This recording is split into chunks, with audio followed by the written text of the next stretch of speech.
નમસ્કાર પ્રિય શ્રોતાજનો. પ્રવચનની શરૂઆત કોઈ કવિની એક નાનકડી રચનાથી કરું છું. કવિ કહે છે, સબળ ક્ષમા નિગર્વ ધની, સબળ ક્ષમા નિગર્વ ધની, કોમળ વિદ્યાવંત, ભૂભૂષણ નર તીન હૈ, ભૂભૂષણ નર તીન હૈ, બાકી ઉપજત ખપત અનંત, બાકી ઉપજત ખપત અનંત. આ નાનકડી રચનામાં પૃથ્વીને શણગારનાર આભૂષણ રૂપ ત્રણ ઘરેણા છે, પૃથ્વીના ઘરેણા, કે જેમના કારણે પૃથ્વી શોભતી હોય, જેમના કારણે પૃથ્વી સારી લાગતી હોય. તો એ પૃથ્વીના ત્રણ ઘરેણામાં પેલું ઘરેણું સબળ ક્ષમા. સમજી શકાય તેમ છે. શું કહેવા માંગે છે? સબળ ક્ષમા. સબળ મતલબ કે બળ હોય, બળવાન હોય, શક્તિ હોય, પ્રતિકાર કરવાની તાકાત હોય, સામનો કરી શકે તેમ હોય, તે છતાં પણ શું ધારણ કરે? ક્ષમા. મતલબ કે સહન કરે. બળ હોય છતાં પણ પ્રતિકાર ન કરે. એ આ ક્ષમાવાન જે જીવો રહેલા છે એ પૃથ્વીનું ઘરેણું છે. ક્રોધ કરે છે ને લોકો, એ પૃથ્વીનું આભૂષણ નથી. જગત પર, પૃથ્વી પર ક્રોધી લોકો ઘણા છે, પણ એ આભૂષણ રૂપ નથી. આ પૃથ્વી માટે તો સારામાં સારું ઘરેણું છે, સારામાં સારું અલંકાર છે, જે બળવાન હોવા છતાં પણ ક્ષમા આપે છે, ક્ષમા કરે છે. આજે આપણે ઘણા એવા લોકોને યાદ કરીએ છીએ, ઘડીએ ઘડીએ યાદ કરીએ, પ્રસંગે પ્રસંગે યાદ કરીએ. કેવા લોકોને આપણે યાદ કરીએ? જેણે ક્રોધ કર્યો હોય, જેણે લડાઈ ઝઘડા કર્યા હોય, જેણે કંઈક દુનિયા પર ગડબડો ઊભી કરી હોય, એવા લોકોને આપણે યાદ નથી કરતા. પણ કેવા લોકોને આપણે યાદ કરીએ છીએ? કે જેમણે પૃથ્વી પર અરાજકતા હતી, એ અરાજકતાને ટાળી. પૃથ્વીમાં જે ખરાબી હતી એ ખરાબીને દૂર કરી, અને દૂર કરવા માટે એમણે કોશિશ કરી. એવા ક્ષમાવાન જે પુરુષો રહેલા છે, એ પુરુષોને આપણે યાદ કરીએ છીએ. કેટલા પુરુષો થઈ ગયા આ પૃથ્વીને શણગારી. ઘણા એવા પુરુષો થઈ ગયા. કેવલ જૈન ધર્મમાં નહીં, આ વિશ્વમાં જેટલા ધર્મો રહેલા છે એ બધા ધર્મોમાં એવા વિશિષ્ટ કોટીના પુરુષો થઈ ગયા, મહાપુરુષો થઈ ગયા, જે ક્ષમાવાન હતા. શક્તિ હતી, સામનો કરી શકતા હતા, શસ્ત્રનો પણ ઉપયોગ કરી શકતા હતા. તે છતાં પણ એ મહાપુરુષોએ કોઈ શસ્ત્રનો ઉપયોગ ન કર્યો. કોઈ ઝઘડા, ટંટા, કોઈ તોફાન, બિલકુલ કાંઈ ન કર્યું. અને પૃથ્વીના લોકોને સંદેશ આપ્યો કે આવી રીતે તમે જીવશો, આવી રીતે તમે રહેશો, તો અમને જે રીતે શાંતિનો અનુભવ થાય છે તે રીતે તમને પણ શાંતિનો અનુભવ થઈ શકે છે. તો આ પૃથ્વીનું પેલું ઘરેણું છે સબળ ક્ષમા. બળવાન હોવા છતાં પણ ગમે તેવી એમને નુકસાની થતી હોય, તે છતાં પણ જરા માત્ર પણ શું ન કરે? ગુસ્સો ન કરે, સહન કરતા રહે. આપણો મુદ્દો રહેલો છે પેલો, સહન કરો, બોલો, હા, સહન કરો, સફળ બનો. પ્રશ્ન એ થાય કે આમાં પણ વિવેક જોઈએ. માની લો કે આપણા શરીરમાં કોઈ તકલીફ રહેલી છે, એ તકલીફનું તાત્કાલિક નિદાન કરાવવા જેવું છે, તો એ સહન કરવાનું ન હોય. એનું તાત્કાલિક નિદાન થશે તો એની ટ્રીટમેન્ટ થશે, સારવાર થશે. તો એવી કેટલીક વાતો છે જે સહન કરવા માટે જરૂરી નથી. સમજાય છે ને વાત? ઘણી એવી વાતો રહેલી છે. આમાં માણસને વિવેક કેળવવાનો છે. કઈ બાબતે, કયા વિષયમાં, કયે ઠેકાણે સહન કરવાનું. આપણે એકદમ મહાપુરુષ નથી, આપણાથી બધું સહન થઈ શકે તેમ નથી, એટલી શરીરની આપણી ક્ષમતા પણ નથી, અને એટલી આપણામાં તાકાત પણ નથી. આપણું શરીર અત્યારે કમજોર છે, તો કેટલીક બાબતોમાં આપણે સહન કરી શકીએ તેમ નથી. તમને કમરમાં તકલીફ છે, તમે અધ્ધર બેસી શકો તેમ નથી, તો તમે ભીતને અઢેલી કરીને બેસો, એમાં કાંઈ વાંધો નહીં. કદાચ તમે 1 કલાક માટે સહન કરો તો ઘણી વખત કલાકો સુધી તમને પીડા સહન કરવી પડે, તમને ચેન ન પડે, તમને મજા ના આવે. તો કેટલીક બાબતોમાં માણસને વિવેક કેળવવાનો છે. મુખ્ય વાત કઈ કરવા માગે છે? સહન કરવા બાબતમાં કઈ વાત કરવા માગે છે? પહેલી વાત, જેનાથી આપણને ઝાઝી નુકસાની થાય એવી કેટલીક વસ્તુઓનો પ્રતિકાર કરવા જેવો નથી, જેનો પ્રતિકાર કરવાથી આપણને ઉલટી નુકસાની થાય છે ફાયદાને બદલે. એવી ઘણી બાબતોમાં શું કરવા જેવું છે? સહન કરી લેવા જેવું છે. એક મહાપુરુષ કહે છે, પરાધીનપણે આપણે ઘણું સહન કર્યું છે. નથી કર્યું સહન પરાધીન અવસ્થામાં? અત્યારે આપણને મનુષ્ય અવતાર મળ્યો છે, આપણે આપણા શરીરની હેરાફેરી જાતે કરી શકીએ છીએ. તો આ સ્વાધીન દશા રહેલી છે અત્યારે. તો પરાધીન અવસ્થામાં આપણે ઘણી વખત સહન કર્યું છે. માની લો આપણે એકેન્દ્રિયમાં હતા, વનસ્પતિ વગેરે, તો તે સમયમાં સહન આપણાથી થઈ શકતું ન હતું. દાખલા તરીકે બહુ તાપ પડતો હોય, બહુ ગરમી થતી હોય, આપણાથી સહન ન થાય વનસ્પતિની અવસ્થામાં. તે છતાં પણ પરાધીનપણે શું કરવું પડે?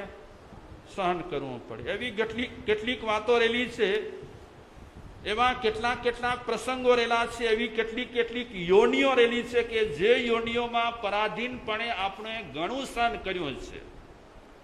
ખાવાનું મળ્યું નહીં, ભૂખ ખૂબ લાગી હતી, કકડીને ભૂખ લાગી હતી, પણ ખાવાનું જ ન મળ્યું, તો પરાધીનપણે આપણને શું કરવું પડ્યું? સહન કરવું પડ્યું. ઘણી વખત પરાધીનપણે આપણે સહન કર્યું છે, તો ઘણી વખત આપણે અણસમજથી સહન કર્યું છે. અણસમજ એટલે સમજો ને, સમજ ન હતી. સમજ ન હોવાને કારણે આપણને સહન કરવું પડ્યું છે, આપણે સહન કર્યું છે. તો એમાં બહુ ફાયદા નથી. પરાધીનપણે આપણે સહન કરીએ એમાં બહુ ફાયદા નથી, અને અણસમજમાં આપણે સહન કરીએ એમાં વધારે ફાયદા નથી. પણ સમજણ સાથે સહન કરીએ એમાં ઘણા ફાયદા છે, ઘણા લાભ છે. દાખલા તરીકે તમે રોજે રોજ તત્વની વાતો સાંભળો છો, રોજે રોજ તમે સત્સંગ કરો છો, રોજે રોજ તમે પ્રવચન સાંભળો છો, રોજે રોજ તમે આપસમાં ધાર્મિક ચર્ચા કરો છો. તમને સમજ આવી ગઈ છે ને? સમજ ભલે થોડી આવી હોય, વધારે આવી હોય, પણ સમજ આવી છે. તમે ના પાડશો તો અમને દુઃખ લાગશે. તમે એમ કહેશો કે હજી સુધી અમને સમજણ નથી આવી, તો ખરેખર અમને એમ થશે કે અત્યાર સુધી અમે કર્યું શું? એવું તો નથી થયું ને ભેંસ આગળ? એમ કહેવાય નહીં આ કહેવત, પણ અમસ્તા હું સમજવા ખાતર કહું છું. તો ક્યારે પણ હવે તમારે એમ કહેવા જેવું નથી કે અમને હજી સમજ નથી પડી. સમજ ચોક્કસ પડી છે, અને સમજ પડી છે ને તમારી પ્રગતિ પણ થઈ છે, વિકાસ નથી થયો એમ પણ નથી. સમજણપણે આપણે જેટલું સહન કરીશું એટલું ફાયદામાં છે. પરાધીન અવસ્થામાં આપણે એક ભાવમાં નહીં, અનેક ભાવમાં સહન કર્યું છે. કઈ અવસ્થામાં? પરાધીન અવસ્થામાં. પણ પરાધીન અવસ્થામાં ઘણું સહન કર્યા છતાં પણ એટલા ફાયદા થયા નથી. તો મહાપુરુષો એમણે જે સહન કર્યું, જેવું સહન કર્યું અને જેટલું સહન કર્યું, કઈ રીતે સહન કર્યું? સમજણ પૂર્વક સહન કર્યું. આમ જોવા જઈએ તો તપસ્યા છે ને એ પણ સમજણ પૂર્વક થાય તો ફાયદો. સમજણ વગર માણસ તપે તો એમાં પણ ફાયદા બહુ ન થાય ખરા.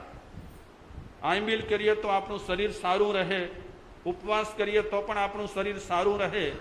આ ઉપલક્ષીયા ફાયદા આપણને મળે, પણ સમજણ સાથે જો આ બધી ક્રિયાઓ, આ બધી પ્રવૃત્તિ થાય તો વિશેષ પ્રકારે આપણને ફાયદા થાય છે, આપણી પ્રગતિ થાય છે વિશેષ પ્રકારે. તો પેલો આપણો મુદ્દો રહેલો છે. કયો મુદ્દો છે? હું ઘડીએ તમારા મોઢેથી બોલાવીશ. સહન કરો, સફળ બનો. ખૂબ ગૂંટીશું આપણે બધા હો, કારણ કે મારા માટે પણ એટલો જ ઉપયોગી છે, આપ સૌના માટે પણ એટલો જ ઉપયોગી છે. સમજી ગયા છીએ કે સહન કરીશું તો સફળ થશું. તે છતાં પણ વારે ઘડીએ આ વાક્ય આપણે બધા સાથે મળીને ગૂંટીશું. જેટલું ગૂંટાશે એટલું આપણને ભવિષ્યમાં કે હમણાં ગમે ત્યારે, ગમે તે પરિસ્થિતિમાં ઉપયોગમાં લેવાશે. સબળ ક્ષમા, પેલા આ રચનાની હું વાત કરી લઉં. સબળ ક્ષમા, નિગર્વ ધની. પૈસો ખૂબ હોય, ધની એટલે પૈસાદાર, ધનાઢ્ય, તવંગર, નિગર્વ. શું અર્થ થાય એનો? તમારી પાસેથી પણ હું જ્ઞાન લઈશ, તમે આમને આમ બેસો તો મજા નહીં પડે. હા, નિગર્વ એટલે શું? હા, ગર્વ વિનાનો પૈસાદાર. પૈસો ઘણો હોય પણ શું ન હોય? અભિમાન ન હોય. તો એ માણસ, એ પૈસાદાર, એ ધનાઢ્ય, એ તવંગર આ પૃથ્વી પર આભૂષણ છે. કે આટલો પૈસો હોવા છતાં પણ આટલો નમ્ર રહેલો છે, જરા પણ એને અભિમાન નથી. એવા ઘણા શ્રીમંતો આ પૃથ્વી પર આજની તારીખે છે કે જેમને બિલકુલ ગર્વ નથી. સમજી ગયા છે કે કોઈક પુણ્યના યોગથી અત્યારે પૈસો મળ્યો જ છે, એમાં અભિમાન કરવા જેવું નથી. એવા નિગર્વ જે ધની રહેલા છે એ આ પૃથ્વી પર ઘરેણા રૂપ રહેલા છે. આપણને વંદન કરવાની ઈચ્છા થાય, અમને પ્રણામ કરવાની ઈચ્છા થાય કે આટલી સુવિધાઓ વચ્ચે પણ જરા માત્ર શું નથી? અભિમાન નથી. લાખોનું દાન દેતા હોય, કરોડોનું દાન દેતા હોય, જરા માત્ર પણ અહંકાર નહીં. એવા અમે ધનીઓને જોયા છે, એવા પૈસાદારોને જોયા છે કે નાનામાં નાના માણસને પગે લાગે. આશ્ચર્ય થાય. આપણે ખુદા દ્રશ્ય જોઈએ ત્યારે ગદગદિત થઈ જઈએ કે આટલી સંપત્તિ હોવા છતાં પણ ગરીબમાં ગરીબ માણસ રહેલો હોય એને પગે લાગે, ચરણમાં પડે. અને એ ધની લોકો શું કહે કે અમે કાંઈ નથી, ખરેખર ઉપકારી તો તમે છો. અમારી પાસે જે છે તે તમે જો ન લો તો અમારું ધન વિમાર્ગે જાય, ખોટે માર્ગે જાય. આ સારે માર્ગે અમારું ધન જાય છે, એમાં હકીકતમાં ભાગ્યશાળી અમારાથી અમે તમને માનીએ છીએ કે તમારા કારણે અમે પુણ્ય પેદા કરીએ છીએ. હકીકતમાં પૈસાદાર માણસો એમણે પુણ્ય પેદા કર્યું છે. કોનાથી કર્યું છે? શેનાથી કર્યું છે? હા, અગર એમનો પૈસો કોઈ લે જ નહીં તો પુણ્ય ક્યાંથી થાય? પૈસો લે છે, ધની વ્યક્તિ પૈસો આપે છે અને કોઈક સ્વીકારે છે, એના કારણે એનો પુણ્ય જળવાઈ રહે છે. તો ખરેખર ઘણા એવા પૃથ્વી પર ધની રહેલા છે, પૈસાદાર રહેલા છે, સંપત્તિવાળા છે કે જેમને બિલકુલ ગર્વ નથી, નમ્ર રહેલા છે, અને આવા લોકો આ પૃથ્વીને શણગારી રહ્યા છે. ખરેખર તો ઘરેણું પૃથ્વીનું આ જ છે. બધા માણસો કાંઈ પૃથ્વીને શણગારી શકતા નથી. ઘણા માણસો આ પૃથ્વી પર ભારરૂપ રહેલા છે ને, કાંઈ કરે જ નહીં. મનુષ્ય અવતાર મળ્યો હોય છતાં પણ ખાય પીએ અને ફર્યા કરે, કાંઈ બીજું કરતા જ ન હોય સારું કામ. જે વ્યક્તિ કાંઈ પણ સારું કામ કરતા ન હોય, કોઈને પણ મદદરૂપ થતા ન હોય, એ પૃથ્વી પર ભારરૂપ રહેલા છે. પણ જે લોકો પૈસાદાર હોવા છતાં પણ પોતાના ધનનો વિનિયોગ કરી રહ્યા છે, એ પૃથ્વીને શણગારી રહ્યા છે. આ બીજો રત્ન છે પૃથ્વીનો. પેલો રત્ન કયો છે? શક્તિ હોવા છતાં પણ ક્ષમા દાખવતા હોય, એ પેલો રત્ન છે પૃથ્વીનો. અને પૃથ્વીનો બીજો રત્ન છે ધનાઢ્ય હોવા છતાં પણ નિગર્વ, ગર્વ વગરના, કોમળ વિદ્યાવંત. પૃથ્વીનો ત્રીજો રત્ન કયો છે? પૃથ્વીનો ત્રીજો રત્ન કોમળ વિદ્યાવંત. જ્ઞાની હોય, ભણેલા હોય, વિદ્યાના ધારક હોય, તે છતાં પણ કેવા હોય? કોમળ, મૃદુ, મીઠા લાગે. જેણે વિદ્યા પચાવી છે, જેણે જ્ઞાન પચાવ્યું છે, એ વ્યક્તિ ક્યારે પણ જ્ઞાનનો શું નહીં કરે? અભિમાન નહીં કરે. એને જ્ઞાન ક્યારે પણ ભારરૂપ નહીં લાગે. ઘણી વખત જ્ઞાન છે પણ ભારરૂપ લાગે. ક્યારે ભારરૂપ લાગે? હા, અગર જ્ઞાની માણસ એમ સમજે કે સામેનો માણસ હલકો છે અને હું ઊંચો છું, તો એ જ્ઞાન પણ ઘણી વખત ભારરૂપ હોય. જે તે સાધુ સંતો રહેલા છે એમને અભિમાન કરવાનું નથી. જે તે જ્ઞાનીઓ રહેલા છે એમને પણ અભિમાન કરવા જેવું નથી. અભિમાન કરીશું તો આપણે પછાત પડીશું. અભિમાન કરીશું તો આપણી પ્રગતિ રોકાશે, અટકશે. અગર પ્રગતિને રોકવી ન હોય, અટકાવવી ન હોય, તો વ્યક્તિએ કોમળ બનવા જેવું છે. તો પૃથ્વીનું ત્રીજું ઘરેણું કયું છે? કોમળ વિદ્યાવંત. વિદ્યા હોવા છતાં પણ ઘણું ભણ્યા હોય, ઘણી ડિગ્રીઓ મેળવી હોય, તે છતાં પણ કેવા હોય? વિનમ્ર, કોમળ એકદમ. જ્ઞાની કોમળ હોય તો પૃથ્વી માટે રત્નરૂપ રહેલા છે. બધા કાંઈ વિદ્યાવાળા કોમળ હોતા નથી. ઘણા વિદ્યાવાળા તો બહુ કઠોર રહેલા હોય છે. અમે સાધુ સંતો પણ ઘણી વખત વિદ્યા પ્રાપ્ત કર્યા પછી કોમળ બનવાને બદલે કઠોર બનીએ, તો એ અમારી વિદ્યા છે, એ મેળવેલી વિદ્યા છે, શણગારરૂપ નથી. એ વિદ્યા બોજારૂપ કહેવાય. અભિમાન કરવા જેવું નથી વિદ્યા માટે, જ્ઞાન માટે. તો ત્રીજો આ પૃથ્વીનો આભૂષણ છે, રત્ન છે, કયો છે? વિદ્યા હોવા છતાં પણ હૃદય કોમળ રહેલો હોય, મખમલ જેવો, મૃદુ હૃદય. કવિ કહે છે ભૂભૂષણ નર તીન હૈ, ભૂભૂષણ નર તીન હૈ. ભૂ એટલે પૃથ્વી, ભૂષણ એટલે ઘરેણું. આ પૃથ્વી પર ત્રણ જાતના માણસો છે, તે ઘરેણા રૂપ રહેલા છે, આભૂષણ જેવા છે, રત્ન જેવા છે. કયા ત્રણ માણસો? કે એક બળ હોવા છતાં પણ ક્ષમાવાન હોય, ધન હોવા છતાં પણ ગર્વ વગરના હોય, અને વિદ્યા હોવા છતાં પણ કોમળ રહેલા હોય. તો અત્યારે આપણો મુદ્દો કયો ચાલે છે? આ ત્રણમાંથી કયો મુદ્દો? સહન કરો, સફળ બનો.